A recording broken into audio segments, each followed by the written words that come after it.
Bon, on va faire un petit retour et un petit débrief sur le Outcast 4S 2.5 qui est cette magnifique bestiole.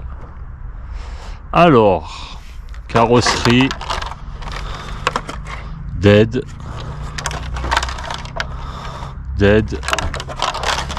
mais très chouette, très efficace, donc je valide. Batterie CNHL, donc ce modèle 5200 mAh en 100C. C'est pas la meilleure, mais disons qu'elle fait le taf et elle m'a procuré un bon plaisir en run. J'ai fait 3 runs avec, aucun souci de perte de puissance, du punch à revendre, efficace, fiable pour l'instant, à voir dans la durée. Et donc cette machine que j'ai intégralement démontée, remontée, sortie du carton pour checker donc l'intérieur de tous les diffs, arrière, avant, central. Le central est équipé en 500K de base. Moi je suis descendu en 300. Je trouvais qu'il était vraiment très très dur.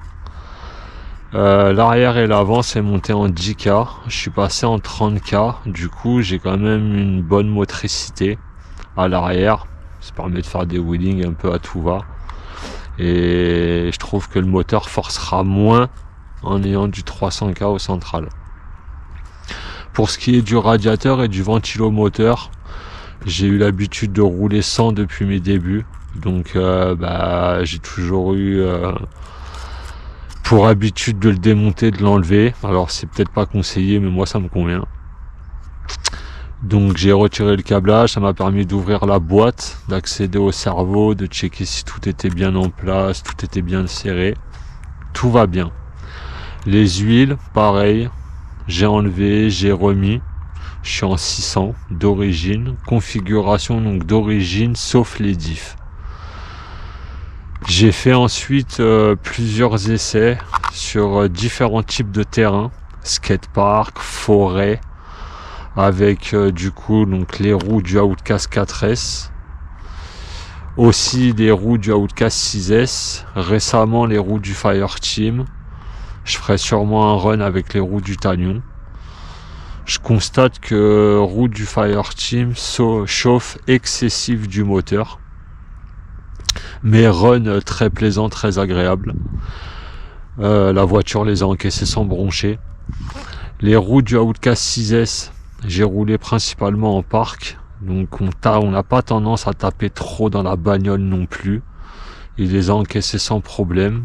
Chauffe moteur, pas plus que ça. Bien sûr, les roues du 4S seront toujours le plus adaptées, donc à conseiller, gardez-les, surtout au rapport qualité-prix. Les amortos, absolument aucun problème. Ça fait littéralement le job. Là, il y a une vraie évolution quand même. Alors, je dis pas pour ceux qui se plaignent de l'intérieur, là où est monté le piston, j'ai pas démonté, je vais pas vous faire voir. Mais moi, 5 packs, un peu acharné, RAS, rien à signaler. Tourelle, ça fait le job.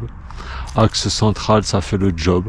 En fait, il y a tout qui fait le job. Et je suis particulièrement impressionné du nouvel Electro Spectrum. Moi qui m'attendais à, clairement, je vais te dire avec les termes, de la merde. C'est pas le cas. Ça fait particulièrement bien le job. Et c'est efficace. À voir dans la durée. J'ai un jeu de direction. Bon, là, on le voit très bien ici. Ça, malheureusement, c'est dû au sauve-cerveau. Et la direction, c'est pas quelque chose que je valide à 100% parce qu'on sait la faiblesse de ce modèle. Maintenant, c'est un stunt truck. Donc, tu te mets droit, tu prends ta bosse, tu fais un flip, tu lui en demandes pas trop parce que tu vas pas sur circuit et honnêtement, ça fait le taf. Pare-choc avant, pare-choc arrière. J'ai honnêtement rien à signaler. Rien à péter. Ma barre wheelie est toujours là, l'aileron est toujours là. La voiture n'a absolument pas bronché.